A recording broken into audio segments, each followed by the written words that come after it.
Okay, so in this week's lesson, we're going to be talking about the science of playing chord changes. There's plenty of video material out there on the art of playing chord changes, but there's not a lot of very specifics, do this, then do that. And that's what this video is going to be. We're going to work towards an exercise. There's a practice exercise that comes in 2 levels that I've put together for this. It's a lot of fun to play through, and it helps you to be able to see and play through chord changes. Actually, here's what it sounds like.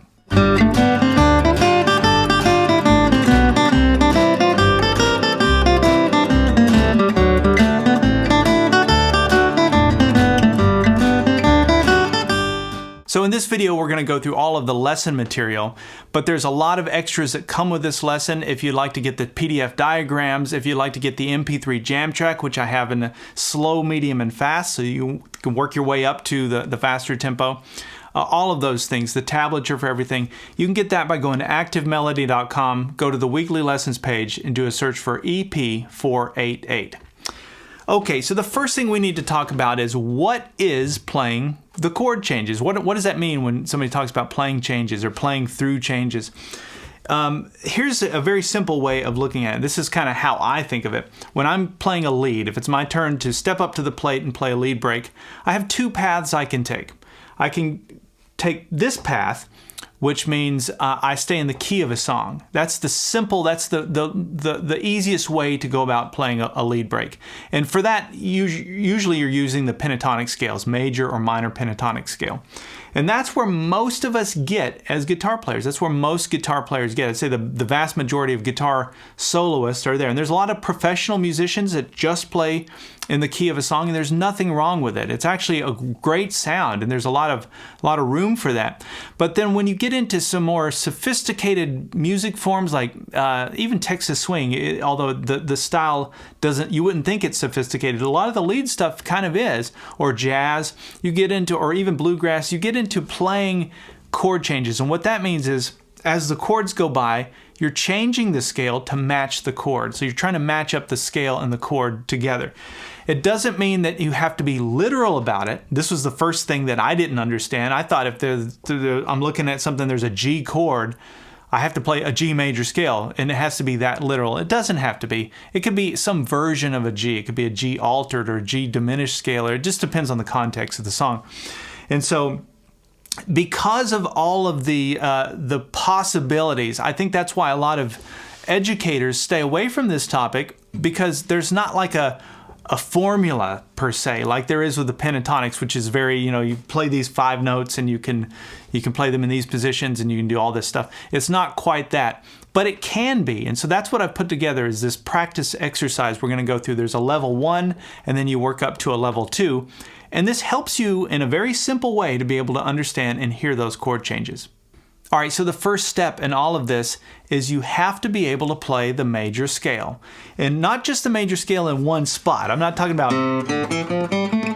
there, I played the C major scale. No, you have to be able to play it all over the fretboard. I need to be able to play that in multiple positions.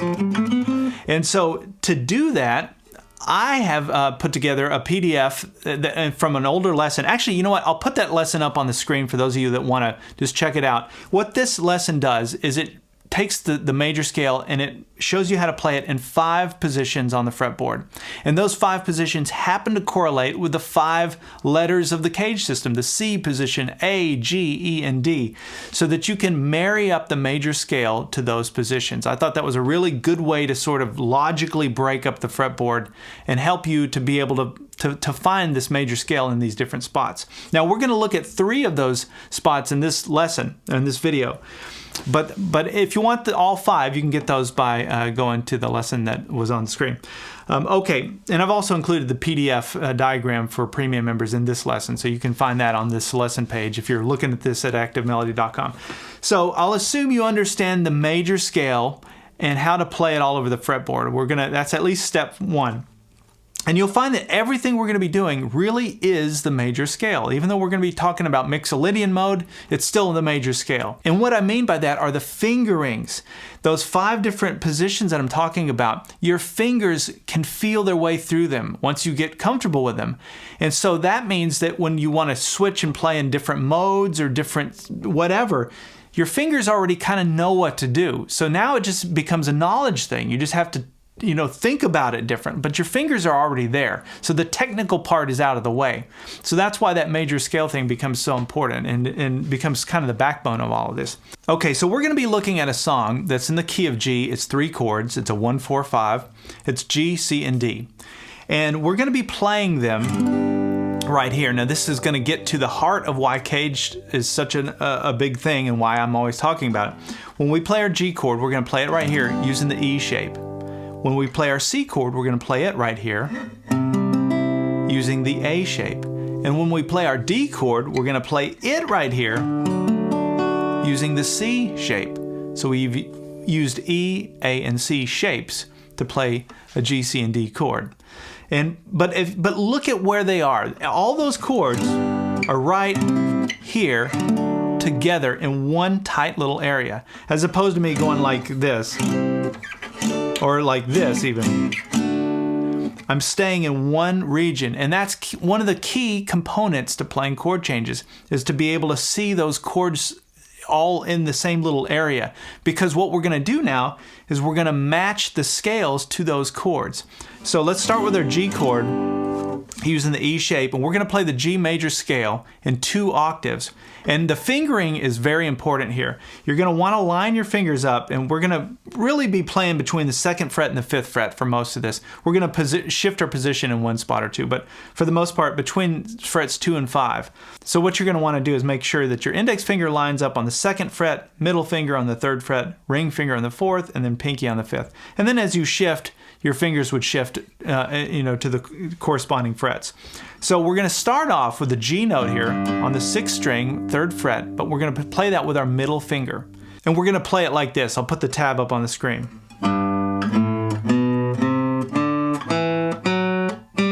Okay, there's 1 octave of the major scale, the G major scale. Now this is out of the E shape. Remember, I'm playing in this neighborhood. That's all that means. Now we're going to start from here. We're going to keep going. So that's the G major scale. There's 1 extra note up here. You can use 2, 5th fret, 1st string. But if I play all of those notes, I'm playing the G major scale. I can walk it back down.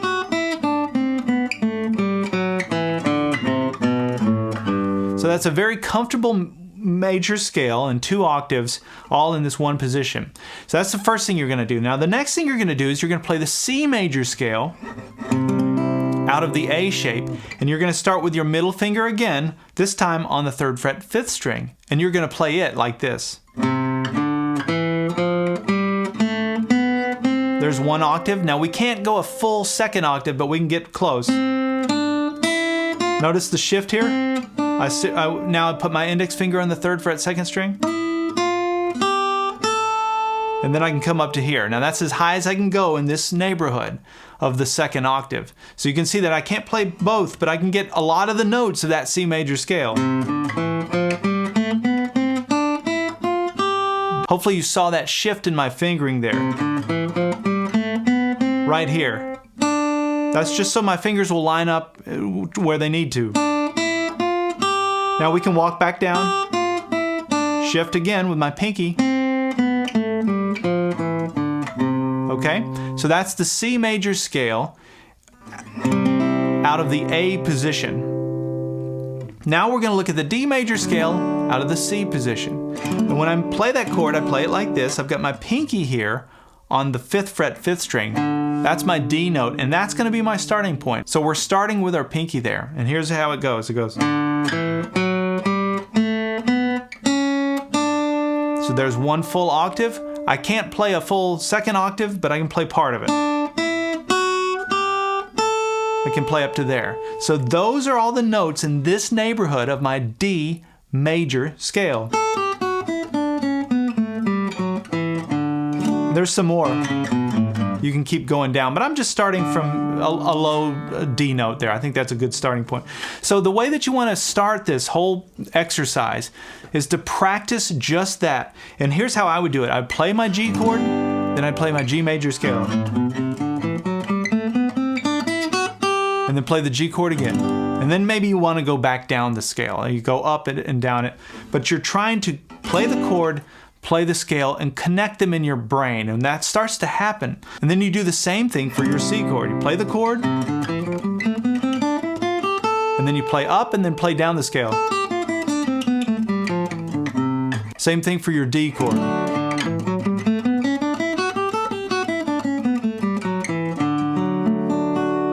All right, so hopefully you're with me so far. So we have our major scale, our G major scale, C major scale, and D major scale.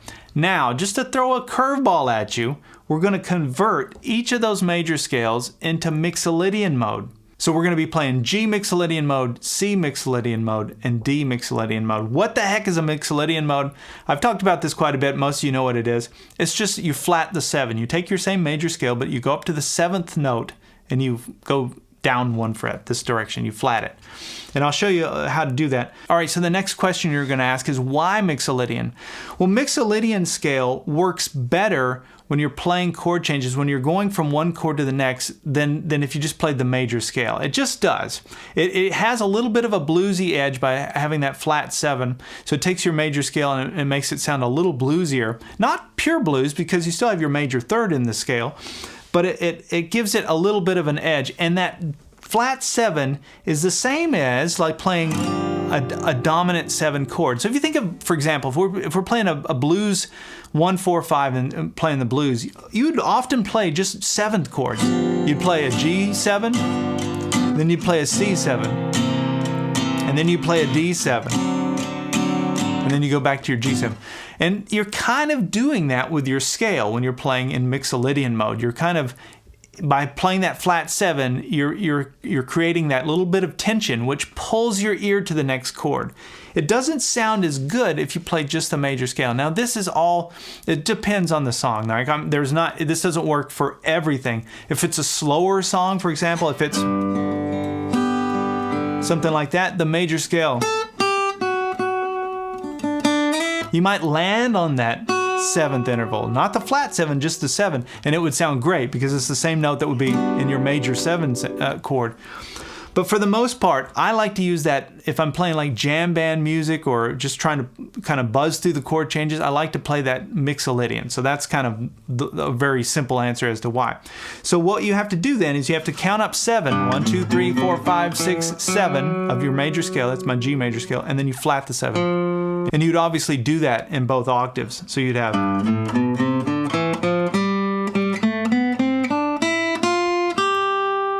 that sound. And you would do that for each of your chords. That's my G for the C.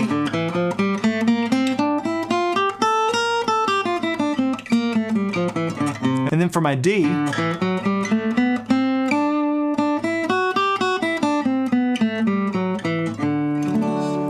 so when I first started learning how to do this, I would see players make a comment like that, oh yeah, you just flat the 7, and I'd be like, what? My brain cannot handle that. That's way too complicated. But here's where that major scale thing that I talked about in the beginning, it all comes into play. Because as I'm playing through this, as I'm just buzzing through, without really thinking about it, and flatting the 7 for that G, why was I able to do that so quickly? Because G Mixolydian already is a major scale. It's one of those 5 positions. Remember, there's those 5 different major scale patterns. Again, I'll put that lesson up on the screen that I go through in that lesson. And it's one of those 5. That's how my fingers know how to do that so easily without me thinking about it. They already know the intervals. And that's because G Mixolydian is C major scale, you know. And so I know some people are going to follow me here. If this is too much, just kind of skim past this part. But all you have to do, if you want to know what the major scale is of that Mixolydian, if you want to find its major scale component, you would just have to ask yourself, what is this chord the 5 of? Let me say that in a better way. So for my G Mixolydian, I'd have to ask myself, if I wanted to play the major scale, if I wanted to think of this as a major scale instead of this flat 7, I would have to say, what is G the 5 of? And here's the formula for it. Very simple. On the guitar, you just find your, whatever note you're asking about, you find it on the 6th string. So there's my G note on the 6th string. I just go up 1 fret. That's my C note. Therefore, if I play my C major scale, I I'm playing G Mixolydian. I know that seems weird, but check it out. Check the notes. They're the exact same. So you don't want to necessarily think about it as C major scale when you're playing it. You don't want to think about C. You want to think about G. That will confuse you. But your fingers already know what to do because they know the C major scale. Boom, there's the light bulb. Do you see what I'm saying? That's why that major scale, once you understand the major scale, you can all 7 modes, you can play any of them because your fingers already know what to do. Now it becomes a thing about getting your head around it, not your fingers. Your fingers are there. Your head just has to understand. It's a knowledge thing. That makes it so much more comforting to know that you just have to understand it. So anyway, you could ask yourself that then for the other 2 chords, your C chord and your D chord. You just have to ask yourself, well, what is C the 5 of? And follow that little formula. Find your C chord. On the 6th string, go up 1 string, F. So when I'm playing F major scale, I'm actually playing C Mixolydian. Now here's the really interesting one. When we go to our D chord, if I ask myself, okay, what is D the 5 of? I find my D on my 6th string, I go up 1, G. Whoa, that's our starting chord. So G major scale is D Mixolydian scale. So when I'm playing the chord changes and it's the D part, I can play the G major scale and it's going to sound like D Mixolydian. And not only is it going to sound like it, it's going to be D Mixolydian. That part kind of blows my mind, but it's true. It really is true. So those notes all kind of sync up that way. So anyway, that's kind of what's going on from a theory perspective. If that's too much, just sort of skip it and know that you play your major scale, you count up 7, and you flat the 7. That's all the Mixolydian scale is. All right, so now let's start putting this together and let's take a look at this exercise. So I've got this exercise in 2 levels. We're going to start off with level 1. So I'm calling this exercise 1. Here's what we're going to do. We're going to play up the G Mixolydian scale. We're going to go up like this. And then we're going to go down the C Mixolydian scale from this note. And then we're going to go back up D Mixolydian scale. And then we're going to come back down to conclude it playing the G major scale, which is the same as D Mixolydian. So this is basically going up D Mixolydian, down D Mixolydian. So it goes like this. And that's exercise 1. You go up 1, you go down another. And it doesn't seem like much, but what you're doing is you're keeping those scales in the same area. You're not going like this and then coming up here for the 4 chord. No, you're finding the 4 chord here, and it's in the neighborhood, so you're finding your nearest neighbor. This is key to playing chord changes, is being able to see them all in one area. So they're all, you're basically keeping it in a tight little neighborhood. Here's what it sounds like. 1, 2, 3.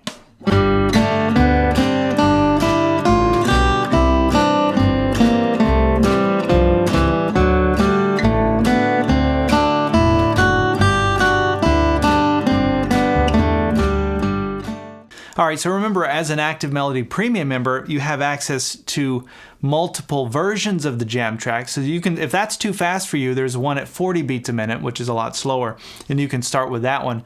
But just start playing with the jam track and walking up 1 scale, walking down another. Those intervals start to fall under your fingers, and you start being able to do it. This is the best way I can think of showing you how to get into the science, really, of playing chord changes. Okay, so once you're comfortable with that, and you're able to at least play the 40 beat a minute jam track and able to go up and down and start having fun with it that way, now we're going to kick it up a notch. And so now we have exercise level 2. I'm calling this exercise 2. And in exercise 2, we're going to be playing 16th notes. So this is also a great practice on left and right hand coordination and also speed. This will really make you a faster player when you're able to do this. But what we're going to do is we're going to go up and down the G Mixolydian scale, up and down the C Mixolydian, and then up and down D. So here's what it sounds like. I'll play through this slowly. Now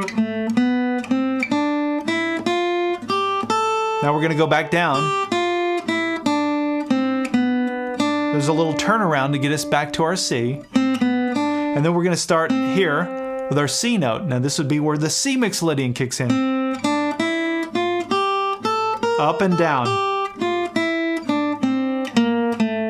And now here we're going to go to our D. And then from here, watch this. Now what I did there is I walked up the D Mixolydian from here, which is the third interval of that chord. And then I skipped up to the 5th fret first string, that A note, so that the timing works out when I walk back down. And then I go back to this note. And then I concluded it right there. So that would be just my G major scale to conclude, same as my D Mixolydian, but we're thinking about it like a G. 1, 2, 3.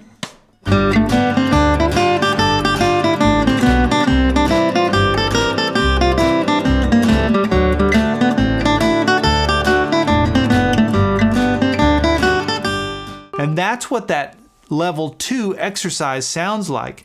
It's a much faster way of getting through the chord changes, but you're starting to increase your speed and trying to increase your accuracy to get that left and right hand coordination. And you're playing up one scale and down that same scale before you switch to the next one. Now this doesn't seem like much, but you're accomplishing so much in terms of intervals and exercise and in your finger knowledge. Your fingers have their own little brains in a way. It's kind of weird. They start to know where to go. And they actually, I always think of it like they're listening and they kind of know where to adjust to get the right note. So anyway, that's what exercise level 2 looks like. Remember, as a premium member, you have access to the on-screen tab viewer. You can slow that down. You can loop through it and play it as many times as you want. And you have the tablature for everything. But this is basically the science, the way that I can think of it, of playing chord changes. There's lots of other levels. We could go into playing, altered scales and half step, whole step scales and getting into lots of different chord extensions. But at its root, playing over a G, C, and a D chord, just 3 major chords, this is a very simple and I think a very logical way of looking at it. And I hope that you enjoy that exercise and really start to make progress with it. If you have questions, leave a question in the comments. Even if you just enjoyed this lesson, I would always appreciate that. It always helps me to just know that I'm connecting with you. So leave a comment and let me know, or give a thumbs up or whatever. But that's what we have in this week's lesson. I'll see you next week for something new.